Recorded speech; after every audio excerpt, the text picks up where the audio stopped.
নির্মাণ রসায়ন season 2 presented by স্বজন সিপিভিসি।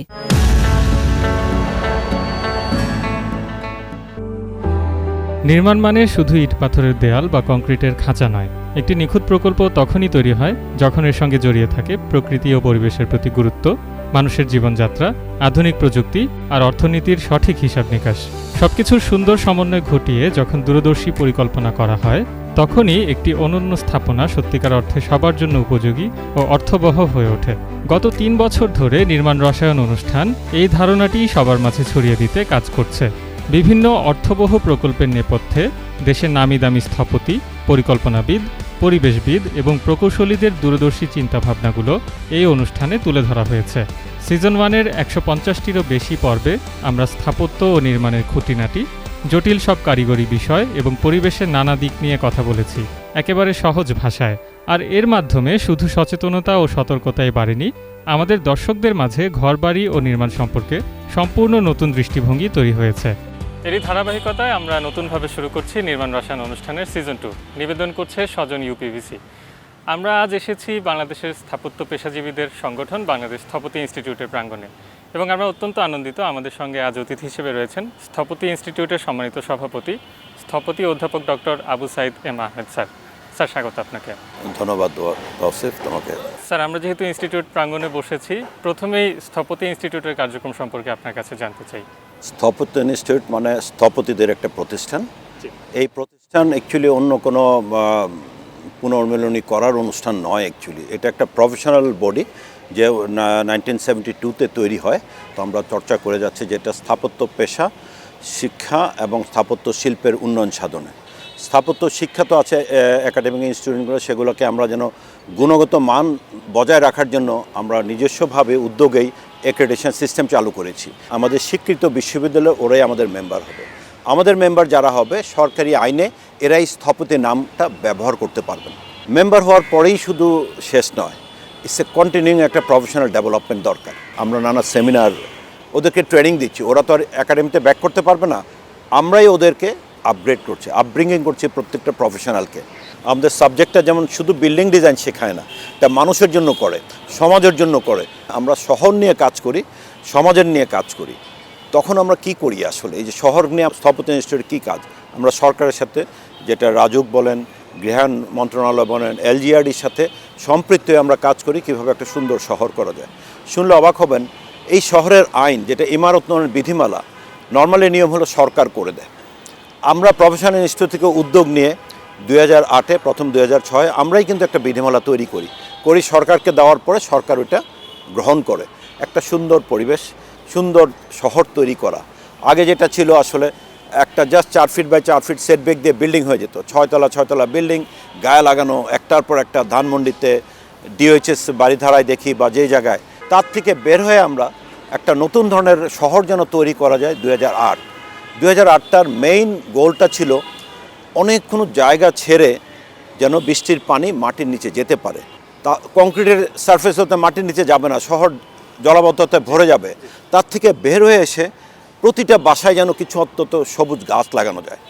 আপনি একটু খুব ভালো করে দেখবেন, কামাল আতাতুর্ক রোড ডান দিকে হলো আগের নিয়ম 96-এ গায়ে লাগা ভবন, আর বাম দিকে দেখাচ্ছে বিল্ডিংগুলো শহর থেকে একটু দূরে, প্রত্যেকের সামনে একটু লন, একটু ল্যান্ডস্কেপ, একটু গাছ, এবং প্রত্যেকটা বিল্ডিংয়ের মধ্যে সামনে ছোট বড় তার এক যে শহরের নান্দনিকতা যে আসে, সেটাই কিন্তু স্থাপত্যর আইন দিয়ে করতে হয়। এই ফ্রিডমটা স্থপতিকে দেওয়ার জন্যই কিন্তু 2008 তৈরি হয়। তবে দুর্ভাগ্য যে 2025-এ এই ফ্রিডমটা অনেকখানি বন্ধ করে দিয়েছে। মিনিমাম গ্রাউন্ড কভারেজ তৈরি করছে যে ম্যাক্সিমাম তৈরি করতে হবে। আর আমাদের সুযোগ ছিল আমরা কম করে উপরে যাব, কিন্তু সামনে সবুজ চত্বর করব, ঢাকা শহরের গাছ লাগানোর সুযোগগুলো আইন, এই কাজগুলো কিন্তু আমরাই করি। এটার সাথে সাথে আমরা অনেকগুলো আরও কাজ করি। ঢাকার ঐতিহ্য রক্ষার জন্য আমরা কাজ করি, লিস্টিং করি, লিস্টিংয়ে সহায়তা করি। তারপর এখন ভূমিকম্প হচ্ছে, গাইডলাইন তৈরি করি, এবং সরকারের যে কোনো কিছু আইন নীতিমালায় আমরা স্থাপত্য ইনস্টিটিউট হেল্প করে যাচ্ছি সরকারকে। আমাদের একটা খুব স্ট্রাইকিং একটা চিন্তা যে প্রচুর ডেভেলপমেন্ট হচ্ছে সব জায়গায়। আপনি স্যার পার্টিকুলারলি আপনি আসলে হেরিটেজ কনজারভেশন নিয়ে কাজ করেন, এবং ঢাকার আশেপাশে বেশ কিছু পুরনো ভবনকে আপনি সংরক্ষণও করেছেন। আমরা সাধারণত দেখেছি যখনই কোনো ডেভেলপমেন্ট প্রপোজাল আসে, তখন আসলে ঢালাওভাবে পুরাতন ভবন ভেঙে ফেলার একটা চর্চা শুরু হয়। তো সেক্ষেত্রে আপনি আসলে কি বলবেন যে আমাদের নগরে যে বিবর্তনটা ঘটছে, নতুন এবং পুরনোর সমন্বয় আমরা কিভাবে ঘটাবো? আসলে সবাই বলে পুরাতন ঢাকা, আসলে পুরাতন ঢাকা নয়, আদি ঢাকা। আমাদের মূল রুট সেখানে ঢাকা শহরের, আমি মানুষের নাম, ঢাকা শহরের আদি রুট জায়গা অবস্থিত। ওখানে অনেক ঐতিহ্যবাহী স্থাপনা আছে, এগুলোকে আমরা রাখতে হবে। কিন্তু তার মানে হয় না পুরানো ঐতিহ্যশাহী স্থাপনটা রাখতে গেলে নতুনের উন্নয়নকে বাধা দেওয়া। অনেকেই ধারণায় উন্নয়নকে বাধা, আসলে নতুন এবং পুরাতন মিলেই কিন্তু গল্পটা তৈরি হবে। এই জেনারেশন একটা ছেলে লোক যখন বাড়ি করবে, তার তো এখনকার নিড ফুলফিল করতে হবে, অতএব এটা নতুন হবেই। এখনকার কনস্ট্রাকশন সিস্টেম, এখনকার টেকনিক, কিন্তু কি পুরোনোটাকে ভেঙে না, পুরোনোটা ভেঙে না, পুরোনোটা রেখে তার সাথে আমরা নতুন সংযোজন করব, বিয়োজন করব, তাহলেই তো একটা সুন্দর শহর হবে। এই আঙ্গিকে আমার একটা খুব ভালো মনে হয়। আগের সরকারের আমলে সবসময় বলতো ঢাকাকে আমরা সিঙ্গাপুরের মতো তৈরি করব, সব ভেঙে চড়ে হাই রাইজ তৈরি করব, লাইক হংকং, সিঙ্গাপুর। এখন সরকার কিন্তু তা বলছেন না। ইদানিং সরকার বলছেন কিন্তু আমরা ঢাকাকে সাংহাইয়ের আদলে তৈরি করব। তার মানেটা কি? তার মানে হলো সাংহাই একটা শহর, চায়নার সবচেয়ে পুরাতন শহর, অনেক পুরাতন স্থাপনা আছে একদিকে, একই সাথে সুন্দর নদী আছে, নদীর পাশে একটা শহর, যার সাথে ঢাকার পুরনো ঢাকা, আদি ঢাকার সাথে একটা কম্পেয়ার করা যায়। সেখানেই কিন্তু পুরনো স্থাপনাগুলো রেখেছে, তার সাথে অ্যাড করেছে নতুন স্থাপনা, নতুন প্ল্যানিং, নদীর তীরে বুন্ড এরিয়া বলে যেটা, সুন্দর এরিয়া। অর্থাৎ নতুন পুরাতন মিলে একটা গল্প। লন্ডনে হয়েছে ক্যানারি ওয়ার্ফ, আমরা জানি কীভাবে পুরানো ইন্ডাস্ট্রিকে কনভার্ট করে, একইভাবে কমার্শিয়াল এবং পুরানো মিলেই কিন্তু তৈরি হয়। এই স্বপ্নটা সরকার দেখছেন, সেটাই আমরা আশাবাদী যে এর সাথে যদি আমরা মিলিত হতে পারি, স্থাপত্য ঐতিহ্যকে রক্ষা করতে পারি, তাহলে পুরানো শহর বাঁচবে, আদি শহর বাঁচবে, ঢাকার ঐতিহ্য বাঁচবে, উন্নয়নও হবে। বাধাটা তো আসলে জানি ঢাকা একটা বিশাল চারদিকে নদী ছিল, একটা ব্লু নেটওয়ার্ক ছিল, অনেকগুলো নদী কানেক্টেড ছিল ভিতরে। আজকে আমরা ধোলাইখাল নাই, ধোলাইখালের লোহার বীজ আমরা জানতাম, তাহলে ধোলাইখালতে সরকার খাল উন্নয়ন করছে, আমরা কেন না ধোলাইখাল রিভাইভ করব না? আমরা পান্থপথ জাস্ট কিছুদিন আগে এরশাদ সরকার আমরা পান্থপথ বন্ধ করে রাস্তা করছে, সেই পান্থপথকে আবার রিভাইভ করতে পারি। নৌ কানেকশন সে হাজারিবাগ থেকে গুলশান পর্যন্ত নৌকায় চলে যেতে পারবে। তাহলে এই রিভাইভাল যদি করতে পারি ব্লু নেটওয়ার্কের, তাহলে তো সরকারের ঐতিহ্য থাকবে, নতুন ডেভেলপমেন্ট হবে। আমি আশাবাদী এই চিন্তাটা, ইভেন এবার বাজেটে আরও সুন্দর একটা দেখলাম, আমি হেরিটেজ লোক বলে, হেরিটেজ বলতে আমাদের আর্কিওলজি ডিপার্টমেন্ট মনে করে জাস্ট একটা ফ্রোজেন মিউজিক, সবগুলা ভবনকেই ওরা ভাবে পাহাড়পুর মহাস্থানগড়। পাহাড়পুর মহাস্থানগড় তো আর আর্কিটেকচারাল হেরিটেজের সম্পর্ক না। এখানে তো আমি রেস্টোর করে ফ্রিজ করে রাখবো না, এখানে মানুষ যেতে হবে, প্রাণ দিতে হবে। পানামনগর একটা বিল্ডিং রেস্টোর করে রেখে দিলাম, লাভটা কি? মানুষকে ব্যবহারের আওতা আনতে হবে, লোকজন যাবে, হোটেল হতে পারে, কফি শপ হতে পারে, তাহলেই তো একটা প্রাণ আসবে পুরানো শহর।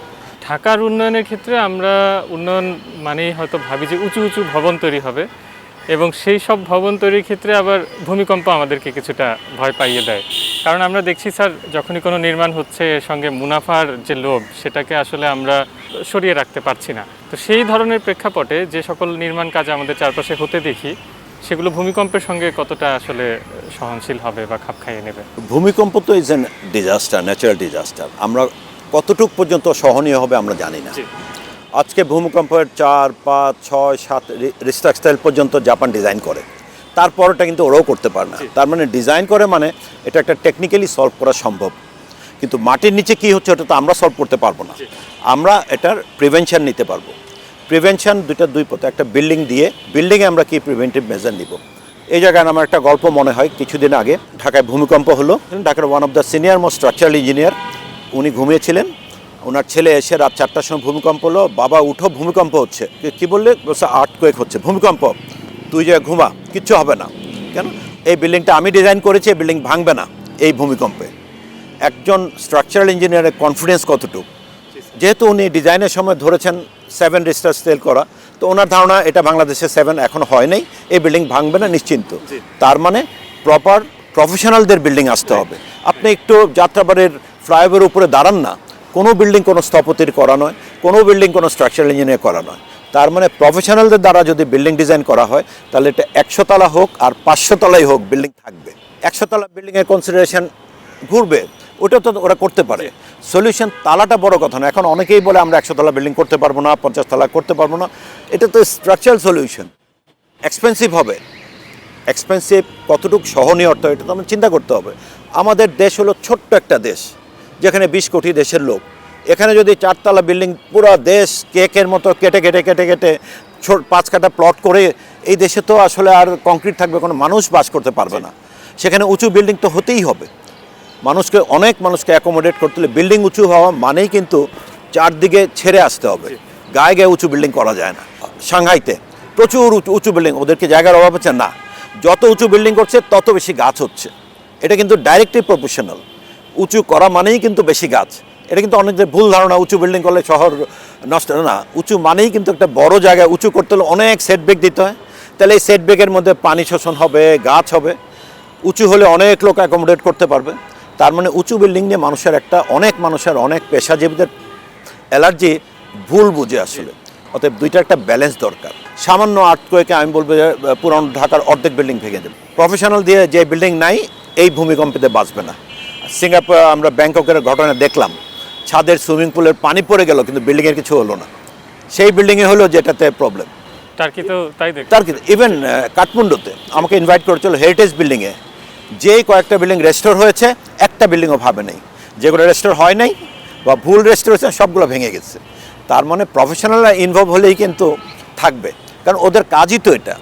ওদের কাজ ডিজাস্টার সেভ করা, ওদের কাজ ক্লাইমেটের নিয়ে পরিবেশ বান্ধব করা, এনার্জি সেভ করা, এদের পড়াশোনাই তো এটা। ওদের পড়াশোনা এই লোকগুলোকে ব্যবহার না করলে বিল্ডিংও ভাঙবে, মানুষও মারা যাবে। আমাদের খুব র্যাপিড আরবানাইজেশন বা দ্রুত নগরায়ন হচ্ছে এবং সব শহরেই, মানে শুধুমাত্র ঢাকা না, দেশের ছোট বড় সব জায়গায় আমরা নগরায়ন দেখছি। তার মানে যেটা বোঝা যায় যে আমাদের ছোট ছোট মফস্বল শহরগুলোই আগামীতে আরবানাইজেশনের ফ্রন্টিয়ার হিসেবে সামনে দাঁড়াবে। তো সেক্ষেত্রে স্থপতি ইনস্টিটিউটের কোনো দীর্ঘমেয়াদী চিন্তা আছে কিনা দেশের অন্যান্য ছোট শহরগুলোকে নিয়ে? আবারও বলি, আমাদের মেম্বার মাত্র 6,500 থেকে 7,000। আমরা রাস্তায় আন্দোলনও করতে পারবো না, ভাঙতেও পারবো না। আমরা সরকারকে সহায়তা করব। জাস্ট এই ইস্যুতে আমরা this is the third time আমরা 3 জন মন্ত্রীর কাছে দেখা করেছি। আপনি শুনলে অবাক হবেন, পুরো বাংলাদেশে 96-এর করা একটা আইন দিয়ে তৈরি করে, আর ঢাকা শহরে এখন 2025-এর আইন। তার মানে 96-এর আইনে বিল্ডিং গায়ে গায়ে লাগায় করা কোনো অসুবিধা নেই পুরো বাংলাদেশে। আজকে রাঙ্গামাটির বিল্ডিং কোড আর পটুয়াখালীর বিল্ডিং কোডটা এক হবে না, লালমাটির বিল্ডিং কোড এক হবে না, কাদামাটি লাল মাটি পাহাড়ের বিল্ডিং কোড তো এক না। পাহাড়ের বিল্ডিংয়ের এন্ট্রি তো উপর থেকে আসছে, পাহাড়ের বিল্ডিং তো নিচের থেকে যাবে না, পানি আসবে, পানি গড়ায় পড়ে। চট্টগ্রামের বিল্ডিং কোড ঢাকার নাই, কিন্তু যারা করেন প্ল্যানাররা ওরা শুধু ল্যান্ড ইউজ নামটা বুঝেন। এখানে ল্যান্ড ইউজ করার একটা 2 ডাইমেনশনাল জিনিস, একটা যে শহর যে ত্রিমাত্রিক শহর, এই আন্ডারস্ট্যান্ডিং অন্য প্রফেশনালদের নাই।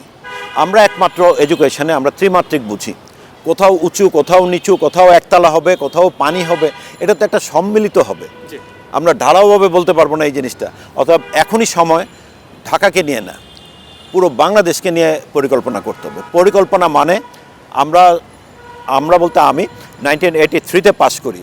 আমরা সেই আমলে আমরা কাজ করতাম, প্ল্যানার, আমাদের প্ল্যানিং ডিপার্টমেন্ট, খালি প্লটের মধ্যে মৌজা ম্যাপে কালার করতাম, ল্যান্ড ইউজ করতাম। এই ল্যান্ড ইউজ আজও শুনি, কিন্তু এই ল্যান্ড ইউজের কী ইম্প্যাক্ট আই ডোন্ট নো। প্রতিটা উপজেলায় ল্যান্ড ইউজ হয়ে গেছে, কিন্তু কেউ মানে না। তার মানে কি, ডিজাইনটা যদি মানার মতো না হয় কেউ মানবে না, তাহলে আমাকে মানার মতো ডিজাইন করতে হবে। আপনার আদি ঢাকায় যদি একটা কোড আর এই নতুন ঢাকার কি এক হবে? ওখানে সরু রাস্তাকে বলে আজকে 50 ফিট করে পারবে না। তাহলে সরু রাস্তায় কীভাবে বড় করতে হবে, কিভাবে এটাকে করতে হবে, তো ওই প্ল্যানিং যদি করি, একমাত্র স্থপতিরা যদি ইনভলভ হয় তাহলেই সম্ভব। প্রতি উপজেলার বিসি কমিটি চালু করেছে, যেখানে আর্কিটেক্ট নাই। কারা দেখবেন? পুলিশ দেখবেন। কারা দেখবেন? উপজেলা কৃষি কর্মকর্তা দেখবেন। আমরা হিরোকরাজের দেশে বাস করছি, ডিজাইন করছি আমি, যে আর্কিটেক্টরা ড্রয়িং করে, ড্রয়িংটা রিড করার জন্য আরেকজন লাগবে। ম্যাথমেটিক্সের প্রশ্ন তো বাংলা টিচার দেখতে পারে না। স্থপতিরা যেমন কাজ করছেন, তেমনি যদি দেশের নীতি নির্ধারণী পর্যায়ে যারা আছেন তারা এর সঠিক সমন্বয় ঘটান এবং পরিকল্পনার ক্ষেত্রে যদি আমরা সমন্বিত বাস্তবায়ন দেখি, নিশ্চয়ই আসলে আমরা একটা পরিবর্তন দেখতে পাবো। আমরা এবারে ছোট্ট একটা বিরতি নিচ্ছি স্যার, বিরতির পর আপনার কাছে আবারও ফিরব। প্রিয় দর্শক, আমরা স্থাপত্য, শহর, নগর তথা দেশ নিয়ে নানা স্বপ্নের কথা বলছিলাম। দেখছিলেন নির্মাণ রসায়ন অনুষ্ঠান, প্রেজেন্টেড বাই স্বজন ইউপিভিসি। নিচ্ছি ছোট্ট একটা বিরতি, বিরতির পর আবারও ফিরবো একই আলোচনা নিয়ে। সে পর্যন্ত সঙ্গেই থাকুন। Presented by স্বজন CPVC। প্রিয় দর্শক, স্বজন ইউপিভিসি প্রেজেন্টস নির্মাণ রসায়ন অনুষ্ঠানে আপনাদের আরও একবার স্বাগত জানাচ্ছি। আমরা স্থাপত্য, শহর, নগর এবং দেশ নিয়ে নানা স্বপ্নের কথা বলছিলাম এবং আমাদের অতিথি হিসেবে সঙ্গে আছেন স্থপতি ইনস্টিটিউটের সম্মানিত সভাপতি, স্থপতি অধ্যাপক doctor Abu Sayeed M Ahmed sir. Sir, আপনাকে আবারও স্বাগত। আপনি বিরতির আগে অনেকগুলো বিষয় নিয়ে কথা বলেছেন। সবশেষ যে প্রশ্ন আপনার কাছে, যে খুব সহজ সরল একটা প্রশ্ন, যে আমরা আসলে প্রতিদিন যে শহরে বসবাস করছি সেখানে প্রতিদিন আমাদের কর্মস্থলে যাওয়ার পথে খুব ধকল পোহাতে হয়।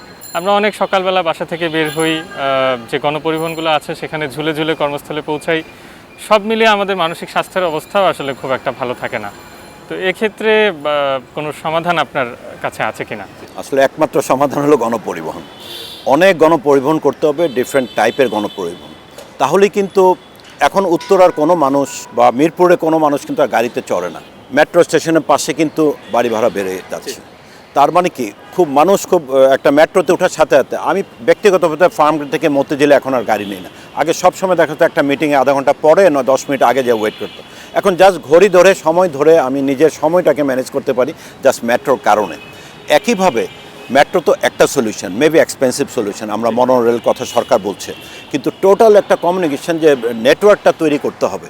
এই যে ঢাকার ভিতরে রেল লাইনটা যাচ্ছে, এই রেল লাইনটা এক্সপ্রেশন করে ফেললো, এই রেল লাইনটাও ঢাকার একটা হাব হতে পারতো। কমলাপুর রেল স্টেশন জয়দেব চলে যেত, সরকার এখন উদ্যোগ নিচ্ছে, বাস স্টেশনগুলো দূরে নিয়ে যাবে আর কানেক্টিভিটি করবে নানাভাবে। এটা করলেই তো উন্নতি হবে, কিন্তু সবসময় মনে রাখতে হবে ন্যাচারাল যে সলিউশন তার দিকে জোর দেওয়া, যে ব্লু নেটওয়ার্ক এনিওয়ে ঢাকাতে ডেভেলপ করতে হবে। আর ঢাকা শহরে অ্যাটলিস্ট 50% লোক পায়ে হেঁটে চলে, ওদের কি হবে? আমরা তো সব যারা মেট্রো অ্যাফোর্ড করতে পারে ওদের কথা বললাম, যারা গাড়ি অ্যাফোর্ড করতে পারে এক্সপ্রেসওয়ে কথা বললাম, এরা চড়াতে হয়তো রাস্তার জামটা কমবে, কিন্তু এদের তো সুযোগটা থাকলো না। বাকি বড় একটা অংশের তো এই কষ্ট করেই ভাঙা ফুটপাত দিয়ে যেতে হবে। আমার এখনও মনে হয় শ্রদ্ধা আনিসুল হক মারা যাওয়ার আগে আমাকে বলছো 3 বছর পরেই তো মারা গেলেন, আমি 1 বছর পরে আমার কোনো কাজ থাকবে না, আমার কাজ হবে শুধু মেনটেনেন্স। সব ফুটপাত খালি মেনটেন করব, মানুষ যেন হাঁটে পড়ে না যায়, একটা অন্ধ লোক যেন হাঁটতে পারে। মেনটেনেন্সের প্রচণ্ড অভাব, একটা ফুটপাত দিয়ে হাঁটা যায় না, রাস্তা কখনো লাফ দিয়ে নামবো উঠবো। এই যে ডিজাইনগুলো, আরবান ডিজাইনগুলো যদি প্রপারলি করা যায়, আজকে হকার উচ্ছেদ করে দিচ্ছি, এদের উচ্ছেদও করা দরকার নেই, এদেরকে রিলোকেট করে প্রপার জায়গায় মানুষও হাঁটবে। এরা তো মানুষের গায়ের উপরে হাঁটছে, গাড়ি যেমন উঠছে মানুষের উপরে, হকাররা উঠছে মানুষের উপরে। তাহলে এই 2-3টা প্রফেশন, 3টা লাইন, হকারদের একটা লাইন, হাঁটার একটা লাইন, গাড়ির একটা লাইন, প্রপার লাইন হলে তো কোনো অসুবিধা নেই। বাসগুলো যদি তার বাস বে থাকে, লাইনগুলো মানে, একটা কাজ কেন সরকার করতে পারছে না? গত 15 বছর যাবৎ প্রফেশনালরা বলছে, একটা ফ্রাঞ্চাইজার আদুল্লাহ একই বাসে একটা রুটে যদি করতে পারি, ঢাকা শহরের 30% একদিনে কমবে। কিন্তু বাসওয়ালাদের আমরা আপনার প্রগতি সরণিতে বেস্ট ওয়ে, এটাকে কন্ট্রোল করতে হবে, ব্লু নেটওয়ার্ক তৈরি করতে হবে, এবং যার যার জায়গায় তাকে দিত, কাউকে বাদ দিয়ে না। শহর কিন্তু কাউকে বাদ দিয়ে না, সাধারণ মানুষের ফুটপাথটাকে আরও বড় করতে হবে, হকারদের জায়গায় করতে হবে, তাহলে কিন্তু ট্রাফিক প্রবলেম অনেক সহজ হয়ে যাবে। এখন প্রত্যেক প্রফেশনাল তার নিজের জায়গায় চিন্তা করে, ওই জায়গাটায় একটু সম্মিলিত উদ্যোগ দরকার, আরবান ডিজাইনার দরকার, যেখানে স্থপতিরা ইনপুট দিতে পারে। রাস্তা করা মনে করে এটা তো ইঞ্জিনিয়ারদের কাজ, আর্কিটেক্ট লাগবে কেন, আরবান ডিজাইনার লাগবে কেন? তাহলে তো হবে না। সেখানে কোথায় গাছ থাকবে, কোথায় গাছ থাকবে, কোথায় হাঁটার উপরে শেড থাকবে, মানুষ হাঁটার সময় একটু ছায়া হবে, কোথায় ছায়া হবে এই কথাটা কে বলবে? তো সেই জায়গায় আসলে আরবান ডিজাইনারদের ইনপুট লাগবে, আরবান প্ল্যানারদের ইনপুট লাগবে, ট্রান্সপোর্টেশন প্ল্যানারদের আসতে হবে, ট্রান্সপোর্টেশন ইঞ্জিনিয়ারদের আসতে হবে, সাধারণ মানুষের শহরের নিরাপত্তা দরকার, ওয়েস্ট ম্যানেজমেন্ট আসতে হবে। করুক না এই সরকার, প্রত্যেকটা রাস্তা শুধু ক্লিন করুক, দেখবেন যে 15 দিনে ঢাকার দূষণ মাত্রা কমে যাবে। এই যে বালুগুলোকে সরাক, প্রত্যেকটা ফুটপাতের পাশে হাজার হাজার বালু, ট্রাক দিয়ে সরাক, গাছটাকে সবুজ করুক। কেন রাজশাহী গ্রিন সিটি? জাস্ট গাছকে মেনটেন করে, কিচ্ছু করে না, ধুলাকে সরায় দেয়। সরাক ঢাকায় ধুলা, বাসগুলোকে সরাক, এমনি ঢাকা সুন্দর হয়ে যাবে, নতুন কিছু করতে হবে না। আমরা আশাবাদী, সবাই উদ্যোগ নিলে সুন্দর ঢাকা, সুন্দর পরিবেশ, সুন্দর পরিবহন, সুন্দর বাসস্থান সবই সম্ভব। অনেক ধন্যবাদ স্যার, আপনি আমাদের সময় দিয়েছেন। তোমাকেও ধন্যবাদ। প্রিয় দর্শক, আমরা অনেকগুলো স্বপ্ন এবং প্রত্যাশার কথা শুনে শেষ করছি নির্মাণ রসায়ন। আপনারও যদি কোনো প্রত্যাশা, প্রশ্ন এবং মতামত থেকে থাকে, সেই বিষয়গুলো আমাদের কাছে লিখে পাঠাতে পারেন ইমেইলের মাধ্যমে। ভালো থাকুন, সুস্থ থাকুন, ইনশাআল্লাহ নতুন কোনো বিষয় নিয়ে পরবর্তী আয়োজনে আপনাদের সঙ্গে আবারও দেখা হবে।